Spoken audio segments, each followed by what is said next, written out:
Jas merah. Jangan sekali-kali melupakan sejarah. Baik, salam selamat pagi para siswa. Saat ini kita akan belajar hal yang penting berkenaan dengan berbangsa dan bernegara. Saya, Ibu Elizabeth Widiasari, bersama kalian akan belajar mengenai wawasan kebangsaan. Isi materi wawasan kebangsaan siang ini terdiri dari 4 hal yang akan kita pelajari. Yang pertama, makna kebangsaan. Kedua, perjuangan mewujudkan bangsa Indonesia. Ketiga, kekayaan Indonesia sebagai bangsa. Dan 4 adalah apa yang harus kita lakukan sebagai anak bangsa dalam menjaga keutuhan negara dan bangsa Indonesia.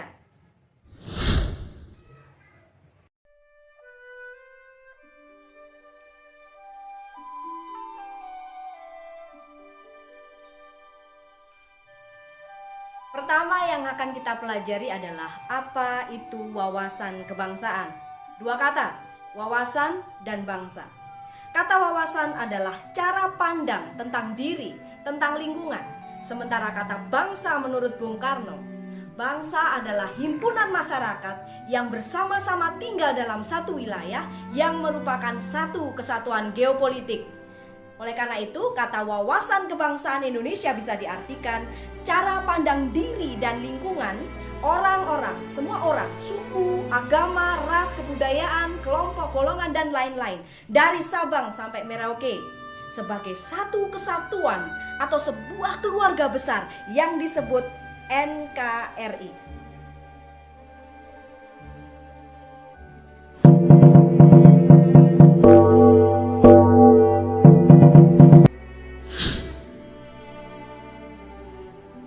Ada 4 pilar dalam kebangsaan Indonesia: Pancasila, Undang-Undang Dasar 1945, Bhinneka Tunggal Ika, dan NKRI. Dan perjuangan untuk mewujudkan bangsa Indonesia dengan cara perjuangan fisik, Sumpah Pemuda yang diikrarkan, proklamasi, dan UUD 1945.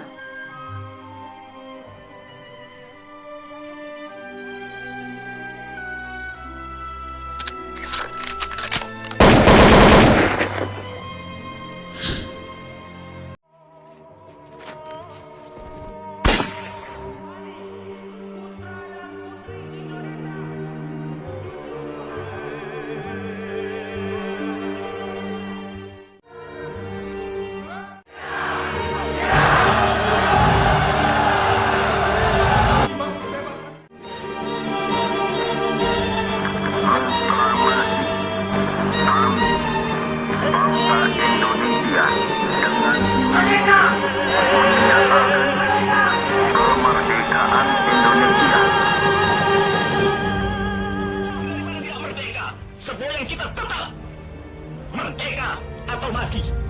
Merdeka!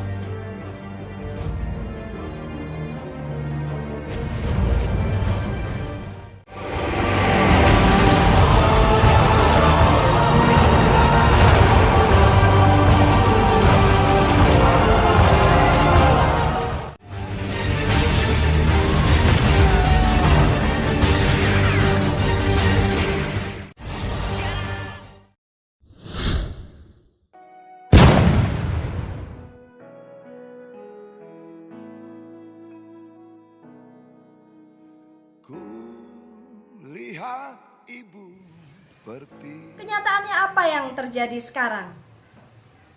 Korupsi, sedang bersusah penyuapan, penebangan hutan secara liar, pembakaran hutan, mata diskriminasi agama, demonstrasi yang anarkis, dan banyak lagi. cinta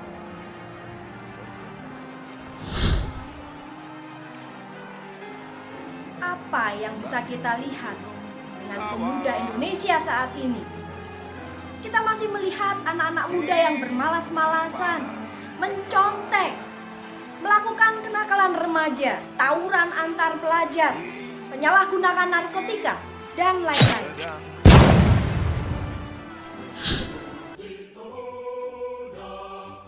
Saat ini kita kembali diingatkan pada Pancasila sebagai dasar negara Indonesia. Pancasila dimulai, dirumuskan pada sidang pertama BPUPKI yang diketuai oleh Rajiman Widjodiningrat.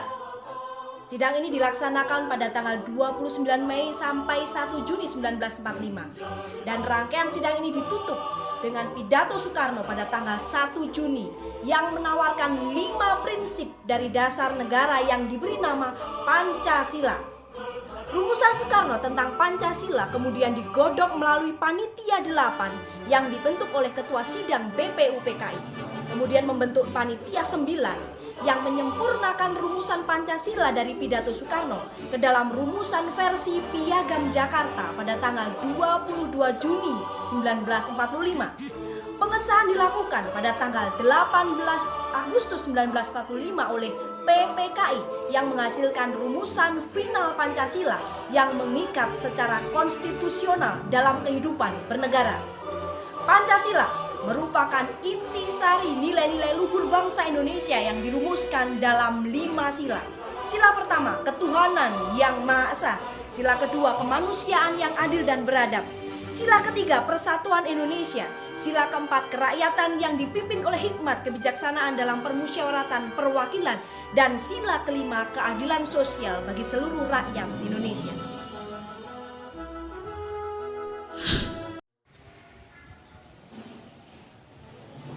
Undang-Undang Dasar 1945 sebagai konstitusi negara yang disahkan pada tanggal 18 Agustus 1945 dan UUD 1945 menjadi hukum dasar bagi setiap peraturan perundang-undangan yang ada di bawahnya.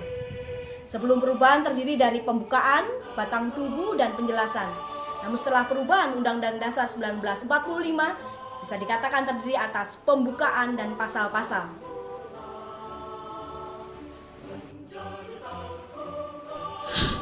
Kekayaan Indonesia sebagai bangsa. Suku, budaya, agama, ras,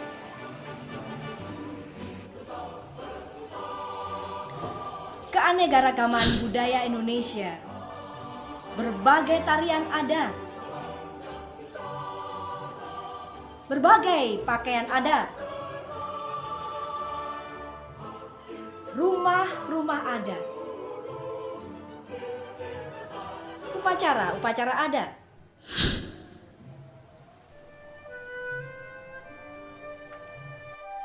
Bukan saatnya berkata, ini milikku dan itu milikmu. Perbedaan bukan untuk membuat kita rapuh. Saatnya kini berkata, kita adalah satu. Indonesia